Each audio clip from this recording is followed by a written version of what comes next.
Hello everyone, and welcome to today's talk on the Murphy Wallpaper Collection. My name is Michael Leck, and I'm a curator at Museums of History New South Wales. So to begin, I'd like to acknowledge the First Nations peoples of the various lands on which we meet. Today I'm speaking to you from the land of the Gadigal people of the Eora Nation. I acknowledge First Nations peoples as keepers of languages and cultures that enrich our connection to country, as the oldest knowledge holders and first record holders and archivists of cultural heritage connected to the lands we live and work on today. I extend this respect to all First Nations peoples and elders past and present. This presentation has come about as a result of the very large and generous donation of the John and Phyllis Murphy collection of historic wallpapers and related materials to the Carol and Simpson Library. For those who have not heard of the Carol and Simpson Library, it is the Library of Museums of History New South Wales, and its special focus is the history of the home. A key strength of the collection is its wide range of formats, which have been acquired over a period of over 4 decades. In addition to more traditional library collections of books and magazines and photos, the Carol and Simpson Library also holds a large cache of trade catalogues and trade literature, as well as non-traditional library material comprising historic fittings and furnishings for the home, including wallpapers. The Carol and Simpson Library already had an existing collection of wallpapers, but by adding the John and Phyllis Murphy collection, it is now by far the largest collection of historic wallpapers in Australia. The name Carol and Simpson, as in Carol and Simpson Library, came in 2004 when the children of the late Carol and Simpson OAM gifted their mother's collection of colonial furniture, pictures and decorative arts to the Museums of History New South Wales, along with an endowment for the institution's library. The library was renamed at that point as the Carol and Simpson Library in recognition of the endowment given by the Simpson children. Although I'm sure many of you, maybe most, are fans or advocates of wallpaper, the reputation of wallpaper is not always positive. In contemporary literature, for example, there's no better way to evoke the image of an old and tired interior and its inhabitants than to mention the fading or peeling wallpaper. It's remarkable how many times I've encountered wallpaper described in this way. Possibly one of the first novels to do so in Australia, and certainly one of the best known, was Ruth Park's The Harp in the South. On page 1, Park talks about a little about the poor Irish of Sydney, and then page 2 continues as such. This was the place where the Darcys lived, Plymouth Street, Surrey Hills, Sydney, in an unlucky house which the landlord had renumbered from 13 to 12 and a half. It was the oldest in Plymouth Street, a cranky brown house with a blistered green door and a step worn into dimples and hollows that collected the rain in little pools. There were many houses like number 12 and a half, smelling of leaking gas and rat and mouldering wallpaper, which has soaked up the odours of 1,000 meals. Yes, that's right. You can even smell the wallpaper, and it's not good. Cultural commentator Leo Schofield summed up the reason for some of the negative attitude to wallpaper when he wrote, "As a child growing up, I saw so many rooms decorated in the 1920s and thought them hideous, sombre affairs with dark, suffused wallpapers, autumn tones being much favoured."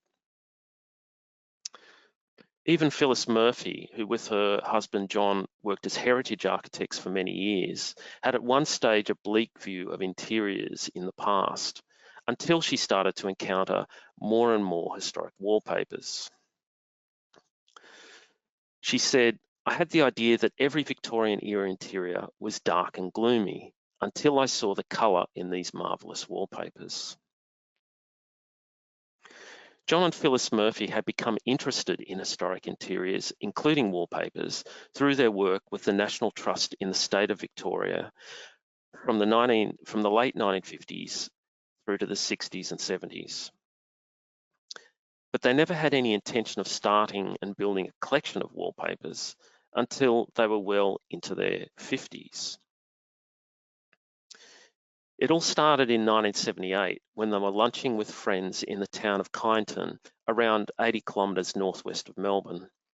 Conversation turned to a shed full of old wallpapers belonging to a defunct painter and decorator's business named O.J. Price.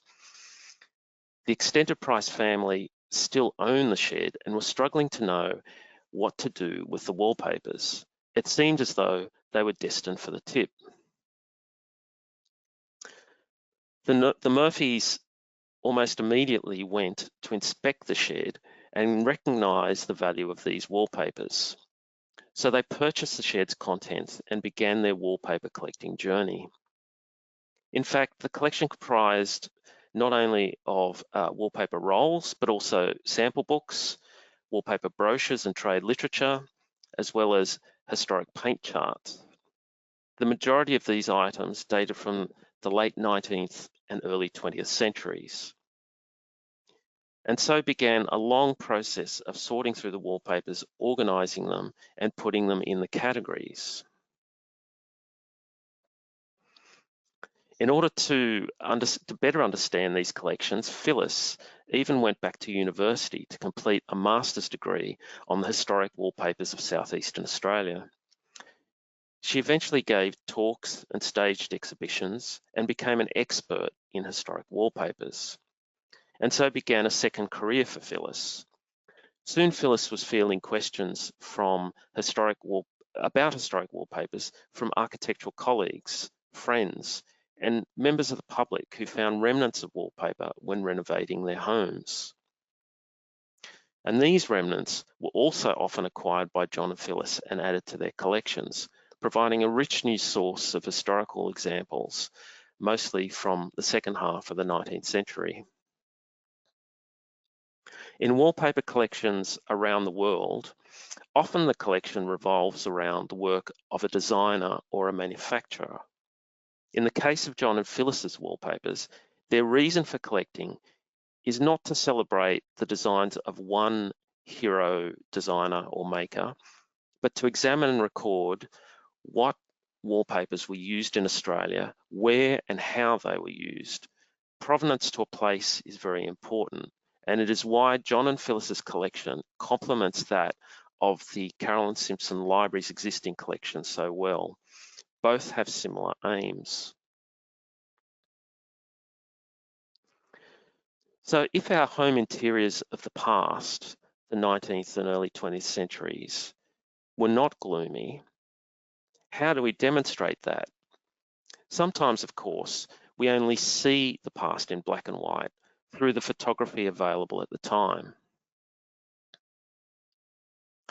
Take a look at this photo on your screen of a section of the drawing room at Beaulieu in Toorak, Victoria, taken around 1898. The home was owned by the Buckley family and the interiors were expensively furnished. Soon after this photo was taken, a journalist visited and wrote this: "It is a pity of pities that we have not yet reached the days of colour photography. For if that were so, our readers would then be able to form some idea of the grandeur of this room, bright with colour everywhere, and yet toned with that good taste and artistic skill that are only to be accomplished by the hand of a master of the art." So, bright with colour everywhere. But you would never know, of course, from looking at this black and white photo. And what were these bright photos? What were these bright colours? The writer doesn't say. The interior remains colourless. Perhaps the wallpaper was coloured like one of these examples, all from around the Wright period and part of the current John and Phyllis Murphy collection. It can, of course, be difficult to understand the domestic world lived in by our ancestors, especially regarding colour. After all, colour can fade, furnishings become tired and dull. Many textiles, wallpapers, and other furnishings of the past were light sensitive and discoloured over time. In addition, interiors of the 19th and first part of the 20th century can seem over-furnished to our eyes today, so our judgment can be clouded. So what about these photos of a dining alcove at Ripon Lee in Melbourne from about 1903? They show an incredibly lush wall and ceiling covering. When huge expense was being outlaid on redecoration of this house for the Sargood family, the Building Engineering and Mining Journal reported on some of the work, stating that the best artistic decorative wallpaper is to be used, and the architects are procuring the most modern designs of this from Europe. Unfortunately, there is no report available of what wall covering was selected or its colour. But I can tell you that it is definitely an embossed wall covering, of which there were many varieties at the time, and they were usually quite expensive.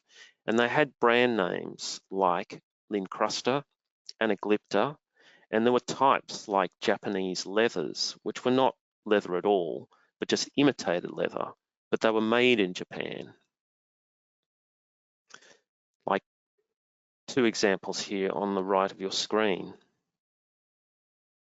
And the fashion of the day, if you were reasonably wealthy, meant that the raised areas of the paper were likely to be gilt, and the ground colour may have been a deep red or green or even yellow. A sample book from about the same period includes two Japanese leather samples that show the possible colours used in this room on the right of your screen. How do those samples change your perception of the room? Getting a sense of the colour and texture of at least some of the furnishings in a black and white photo can, of course, change our perspectives of the space, such as this example. Now look at this photo of a very full drawing room at Montpellier in the Sydney suburb of Randwick. By chance, the John and Phyllis Murphy collection includes a matching wallpaper. You can see it on the left of your screen, which, well, it brightens up the room. Again, gilt highlights have been used on this paper, which would have produced different light and colour effects at different times of day, and especially at night, when internal lights, which were not as bright as they are today and not always shining from the ceiling, they might have been on a wall or on a table, like a kerosene lamp, but they would have given the room a soft glow. The gilt surface would have shimmered in the light. Of course, this wallpaper was specially produced for the lower part of the wall, the dado, and specialist publications of the day were issued for architects and builders and designers to demonstrate some of the latest styles, like the samples you can see here on the screen from a publication called Colour Studies, which showed the fashion for tripartite design, that's three-part design, in the last quarter of the 19th century. So the wall was divided up in three, into a frieze at the top, fill in the middle, and dado, the bottom section. And these parts of the wall might be painted or wallpapered or a combination of both. And the designs for each part were different, but the colours were almost always complementary, and the patterns as well. And the fashionable colours of the period, in this period, late the last quarter of the 19th century, often favoured secondary and tertiary colours, browns and olives and bluey greens, making some interiors and furnishings look less vivid than, say, earlier in the 19th century, the middle of the 19th century. So although there was lots of colour and pattern used in these periods, it was used in a planned way, not in a haphazard way with clashing colours, as we might think. Now, if we overlay that with the many dado wallpapers from the John and Phyllis Murphy collection, we get a sense of the wide variety available. Remember that the dado paper was almost always busier or denser in design than the main fill wallpaper.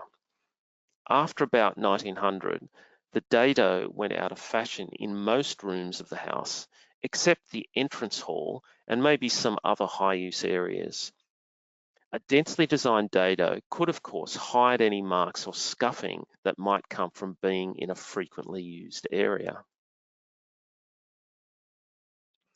So certain wallpaper designs were considered more appropriate for use in particular rooms or parts of the room.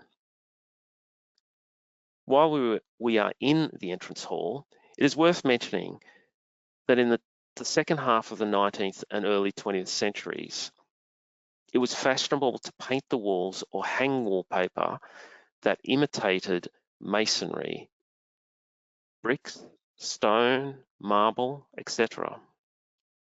At Museum of History New South Wales Rouse Hill House, the front hall is painted to imitate sienna marble. And on the first floor of the house, an internal hallway has wallpaper that imitates sienna marble. In the John and Phyllis Murphy collection, there are multiple examples of wallpapers imitating masonry. The variety in colours is quite astounding. Here are just a few examples. Wallpaper was obviously cheaper to install than real masonry, but there was also a much greater acceptance of pattern and decoration at the time than today, and imitative masonry would have been considered by many as a clever way to cover the walls. The John and Phyllis Murphy collection also reveals the use of other imitative wallpaper that was quite common and available in all kinds of different styles for different purposes, particularly for architectural features. There is timber paneling wallpaper, like on the left of the screen, imitation plaster cornices in the middle top, and perhaps my favorite, imitation ceiling roses or ceiling centers, which are on the right and bottom of the screen.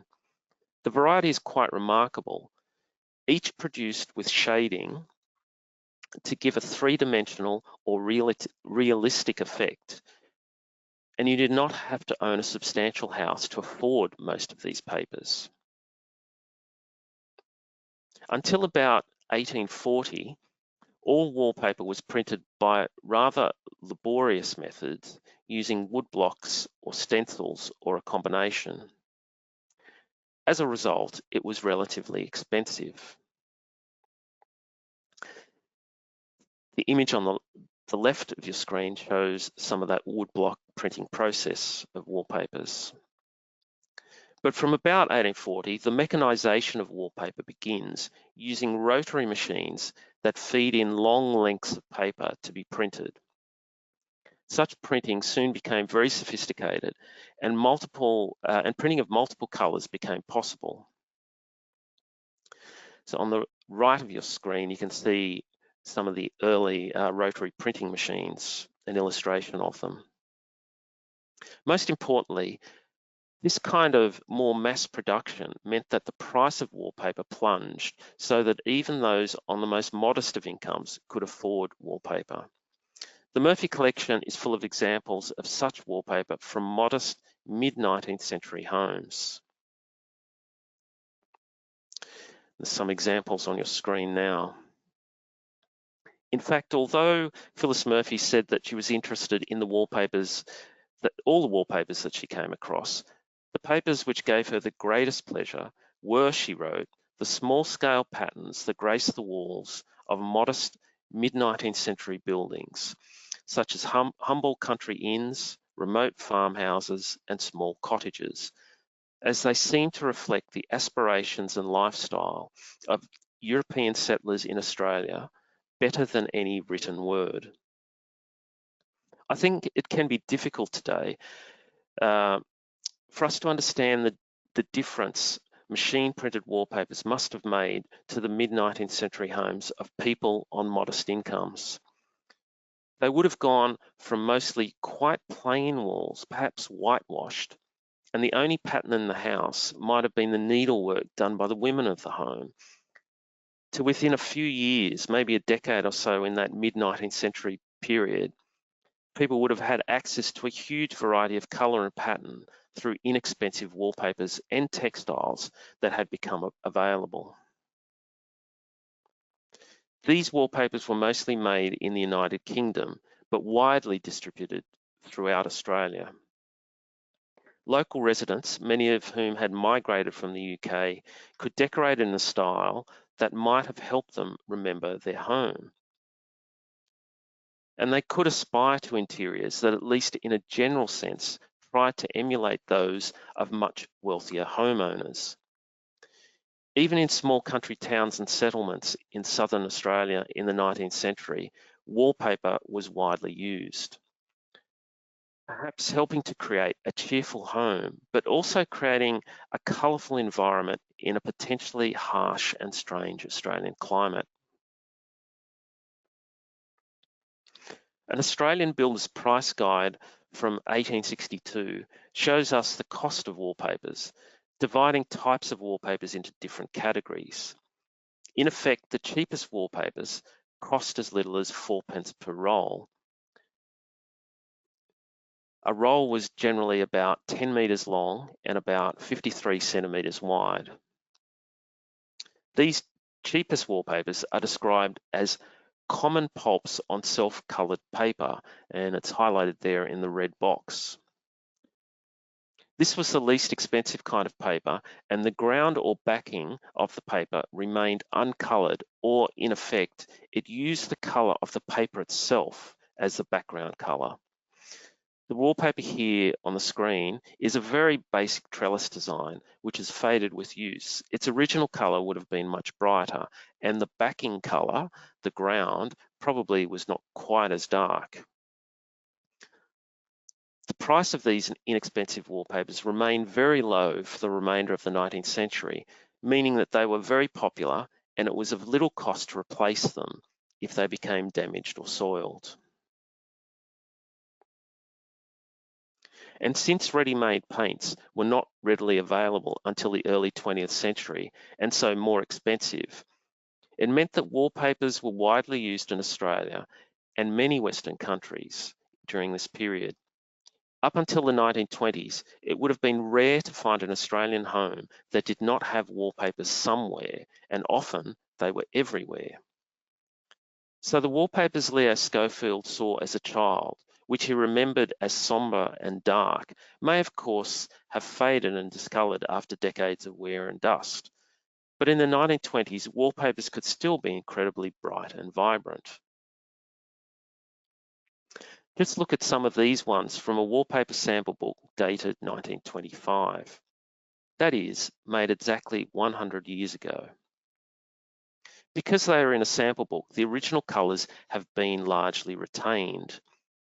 These particular papers would have been pricey in their day, but still part of a large range available to the public at the time. Each of many manufacturers in the United Kingdom, or for that matter, in other countries that imported into Australia, like the USA, France, and Canada, would have produced a new range every 2 years or so, and each range might consist of hundreds of new designs. This particular sample book that these samples you can see on the screen come from, the sample book has about 100 samples. Fortunately, these have now been fully digitized and are now available for everyone to view online. Many of the samples you've seen today are also digitized and online, and there's more to come in the future. The sheer numbers of wallpapers and variety of designs in the John and Phyllis Murphy collection, dating from about 1850 to 1930, is quite remarkable and will keep historians, artists and designers busy looking and marvelling and studying for many years to come. Thank you.